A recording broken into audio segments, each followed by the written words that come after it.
Salam əziz şagirdlər, ədədi silsilə ilə bağlı belə bir sualın həllini sizə izah edəcəm. Diqqətlə qulaq asaq. Diqqət etsək bura, n üstəgəl 6, n üstəgəl 6, n plus üstəgəl 5, üstəgəl n plus 7-nin cəminin yarısına bərabərdir. Onda bu silsilənin orta həddi, yəni a n üstəgəl 6 bərabər olacaq a n üstəgəl 5 üstəgəl a n üstəgəl 7 bölünsün 2.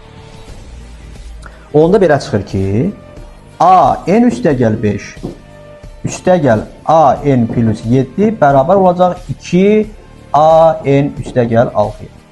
Onda mən a n plus 5 üstəgəl a n plus 7-nin yerinə 2 a n plus 6 yaza bilərəm.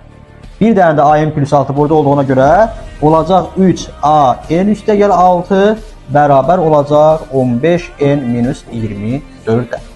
Bizə nəyi soruşurdu? 10-cu həddini, yəni a10-u soruşurdu.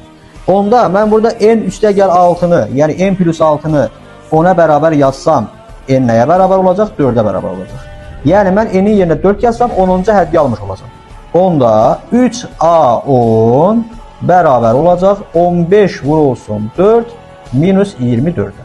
Onda 3a10 bərabər olacaq 15, 60 çıxılsın 24, 36. Buradan da alırıq ki, a10 nəyə bərabər olacaq? 12-yə bərabər olacaq. Silsilənin 10-cu həddi 12-yə bərabərdir.